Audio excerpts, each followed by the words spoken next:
Bostrom Ministries.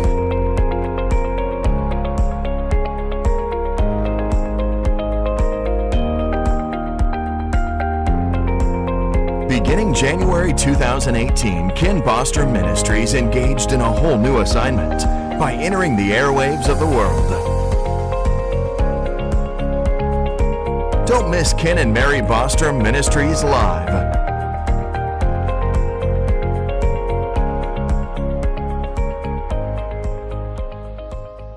Hey, welcome back. We're still in the tribes of Israel, and we're going to be on that for several programs. You know, I love to teach out of the book of Genesis. It just gets me so excited that book of Genesis is so rich. And I just want to give a shout out and a thank you to the partners of Bostrom Ministries who make it possible for us to be to do this recording and to be our broadcast. We're really excited about what God is doing. And so let's go into part 4 of the tribes of Israel. Amen. Now, today we're going to start talking about the sons. Now, the first son was Reuben. His name means see a son. Actually, in rabbinical teaching, it means it goes into the teaching of he has seen my misery. God gave Leah a new beginning. He gave her a son. In the Eastern culture, a son is the most prized thing a mother can have. And it's a new beginning. And a son, Ben, on the end, B-E-N, when you see that word Ben, like, that means a son. It's like Ben Judah means son of Judah. And so forth. So his name was See a Son. This comes from Genesis 29:31. When the Lord saw that Leah was unloved, he opened her womb, and Rachel was barren. So Leah conceived and bore a son, and she called his name Reuben. For she said, "The Lord has surely looked on my affliction. Now therefore my husband will love me." Leah was saying, can you imagine being tricked like that, being the one that is used to trick him? Can you imagine Jacob on his wedding night? They said he was so drunk. In fact, let me read to you from the book of Jasher what it has to say. The book of Jasher, chapter 31, verse 6. And all the people at the feast knew what Laban had done to Jacob, and they were not telling him the thing to Jacob. And all the neighbors came that night to Jacob's house, and they ate and drank and rejoiced and played before Leah upon timbrels, and with dances. And they responded before Jacob, Hallel, which means she is Leah. And he was so drunk, he didn't even understand what they were saying. They were trying to warn him. They were just joking at him and laughing at him. Leah. She is Leah. And he didn't get it. And so he was drunk on his wedding night, and the veil stayed on the bride until they had conceived. And so when after they had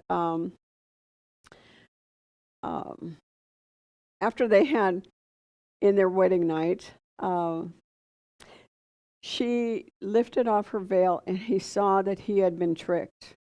Now, he didn't mind tricking Esau, but he sure minded being tricked by Laban. And then Laban said, well, in our custom, it's our custom. You can't, the younger daughter cannot be married before the older one. So he had already worked 7 years in anticipation. He had to have been like 80 years old at this time. And he said, so now you have to work 7 more years. But you can't have Rachel until you fulfill your wedding week.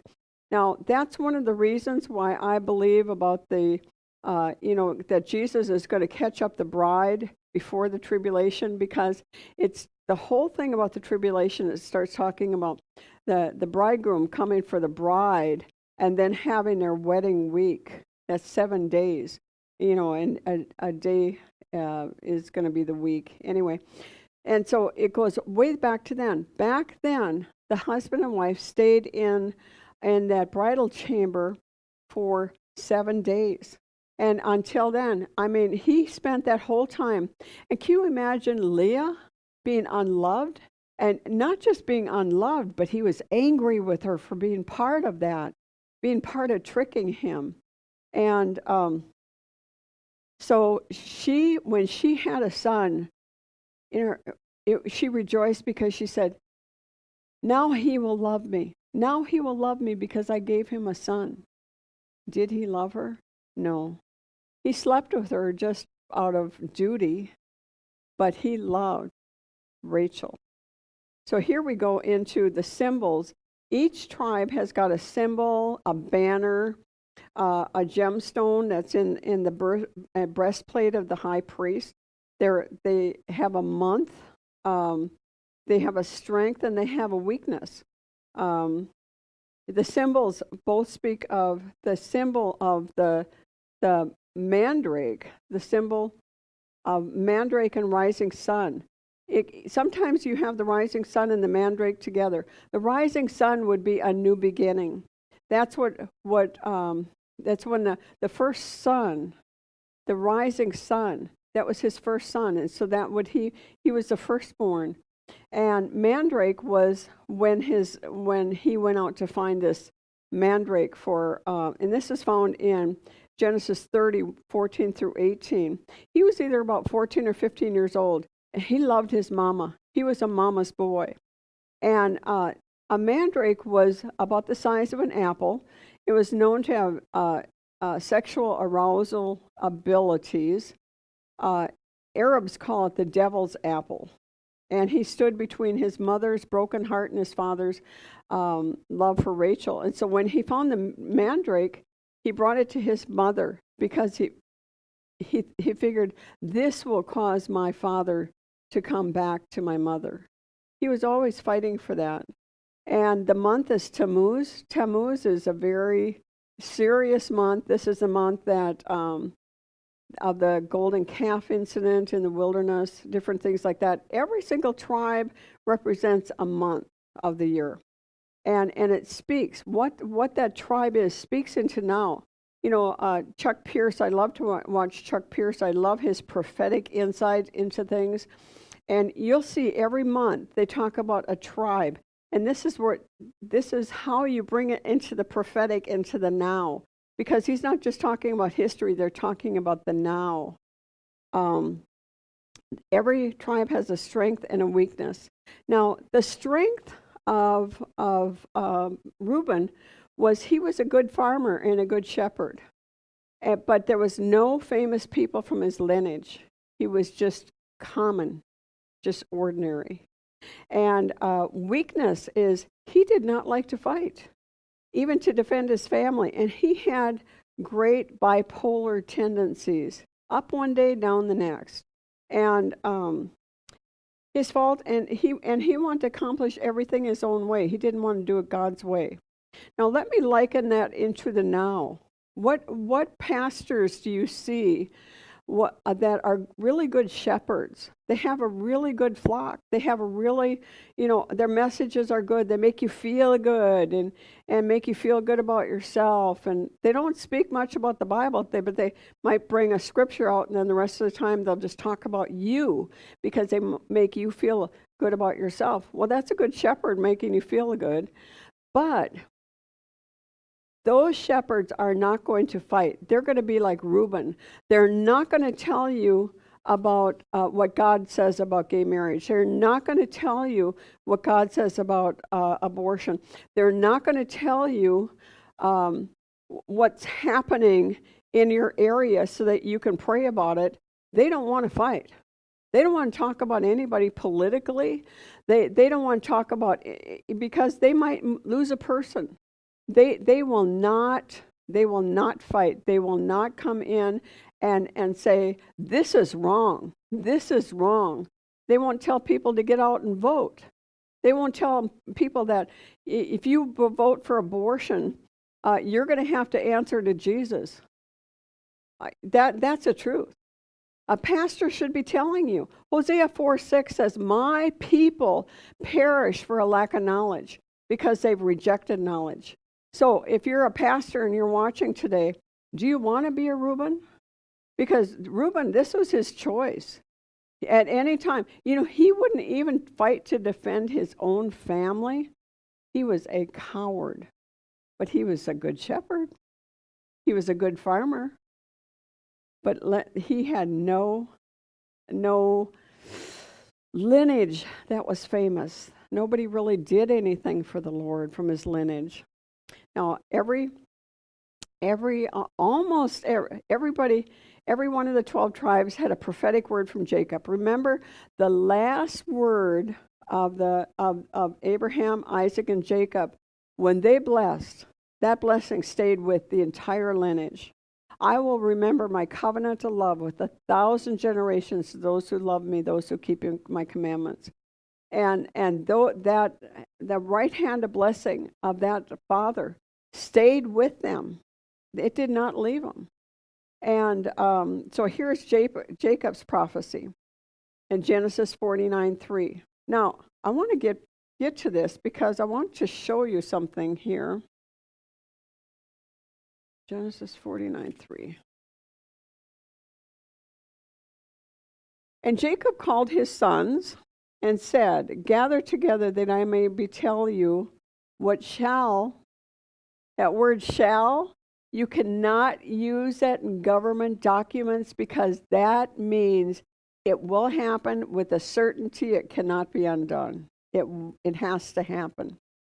Tell me what shall befall you in the last days.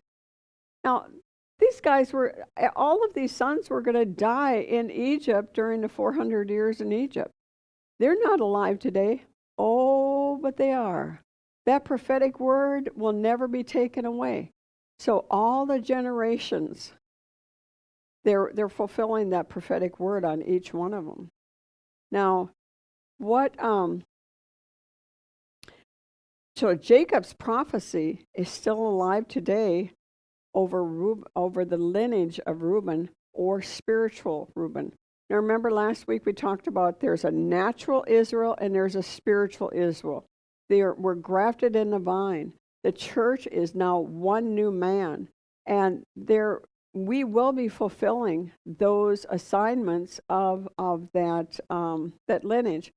I know what my assignment is. When I taught this in 2009, God supernaturally showed me what my assignment was from my tribe. I was talking to Joshua today, the manager of this network, and he told me what his tribe was from. And once God gives you that, there's patterns, there's insight, there's nuggets there that you can see in there to follow or to avoid. There's a book that I have, Gwen Shaw is one that got me onto this. It's called The Lost Books of the Bible. The Lost Books of the Bible, and it's there's Adam and Eve, the death of Pilate, but it comes to the very end where it talks about the forgotten books, and it's each one of the tribes, when they died, the patriarchs, when they died, their last words to their family was recorded. Now this was, these biographies got written down into print in between 107 and 137 BC. And so they have been in print, but they were hidden, and they came out from Ethiopia now. I think Gwen Shaw said it was Ethiopia that they were found, just like the scrolls that were found in 1947, the Dead Sea Scrolls. A lot of these hidden books have been found, just like the book of Jasher. And so each one of them have passed on words to their family. And there's a lot of nuggets I'll find in there for you. But here's what was prophesied to Reuben. Reuben, you are my firstborn, my might and beginning of my strength, the excellency of dignity. The excellency of dignity. He could hold his head up now because he had a son and the excellency of power. It gave me strength to have a son. But then he says in verse 4, you are unstable as water. You shall not excel, because you went to my father's bed and you defiled it. You went to my father's bed and you went to your father's bed and you defiled it and went to my couch. Now, Reuben was his mother's pride and joy. Reuben hated how his mother was treated. And when Rachel died, he didn't go to Leah. Even when Rachel died, he went to Rachel's handmaiden, Bilhah. And so Reuben was so jealous for his mother that he went in and laid with Bilhah. And it grieved his dad so much, and that he had to forfeit his inheritance. Now, the inheritance of the firstborn was major. You got a double portion. So when the father died, or when the father gave out land or gifts, you were supposed to get twice as much as everyone else, twice as much wealth, twice as much livestock, twice as much land, and he had to forfeit that. And that went to Joseph. That's why when land was given, that's why Ephraim and Manasseh got land, because Reuben, with his jealousy for his mother, laid with his the father's the mother, the Bilhah, the handmaiden, laid with her, and he lost his inheritance. So he was supposed to get a double portion. He lost it to Joseph. He was supposed to get the priesthood, and that went to Levi. He was going to be the priest between God and his family, and he lost that, and that went to his brother Levi. And he was supposed to be ruler. That was fatherly authority, and that went to Judah. Kings were supposed to come through him, and it went to Judah, because he sinned against his father. You know, back then, there's a lot of things you can't take back now. But back then, it was huge. It was huge. It's the same thing when, you think about why, remember those two in the book of Acts when they lied and they said, about their money, and God killed them. Now, why was it so important back then? It would be the same thing in the first 3 months of pregnancy. If what happened, I'll just tell you what happened with my first pregnancy. And this was my first marriage. And I was pregnant.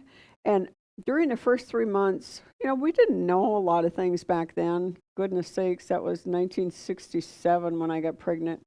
And we didn't know a lot of things. But I remember having the flu so bad. I mean, sick to death. And I didn't know I was pregnant. But 9 months later, after that, I had a total normal 9 months, beyond the flu. And when my baby girl, Jill, was born, she was born with one leg. She was born blind. And she lived for 7 days. And on the seventh day, she died, and they did an autopsy.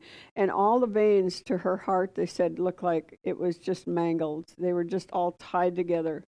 See, when you do something in the beginning stages, it affects the whole thing.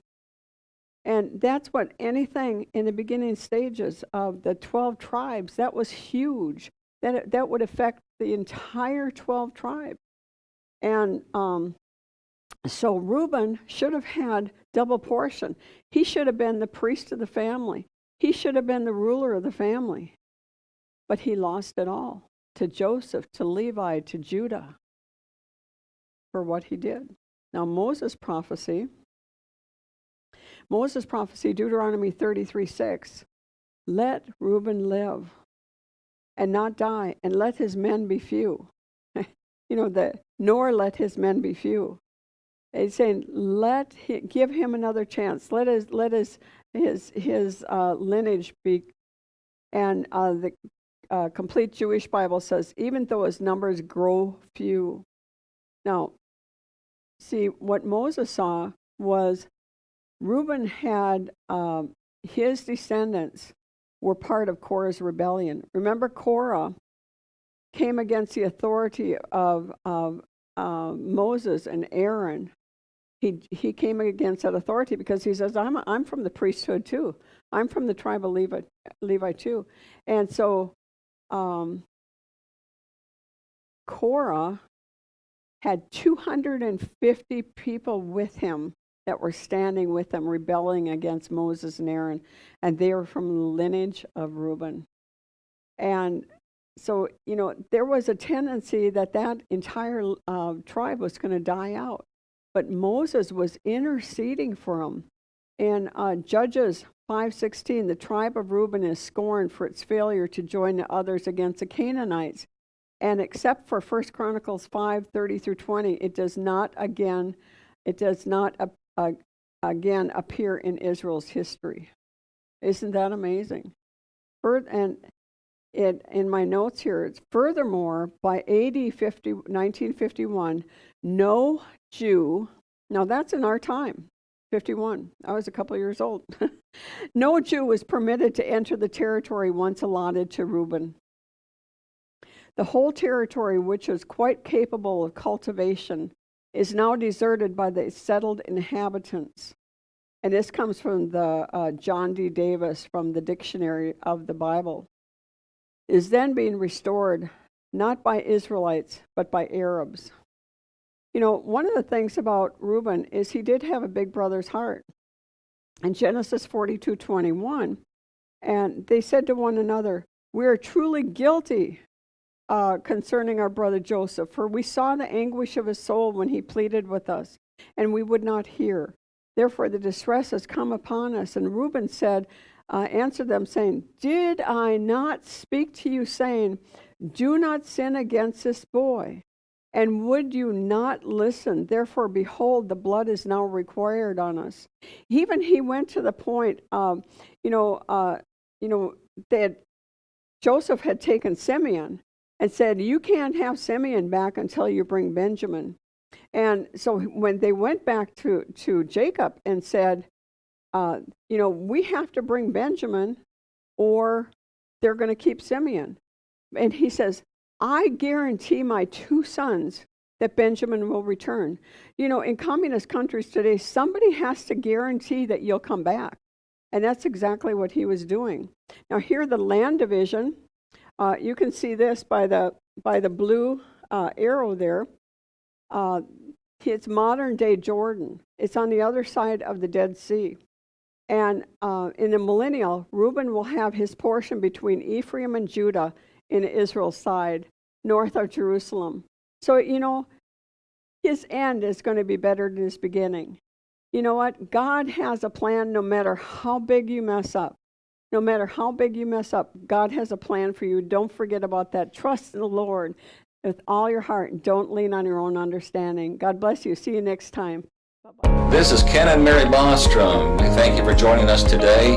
We welcome you to watch us on kbntv.tv, YouTube, Facebook, mbostrom2.com. Also listen to us on WRNO Shortwave Radio. Contact us at kenbostromministries.org. God bless you today. Ken Bostrom Ministries.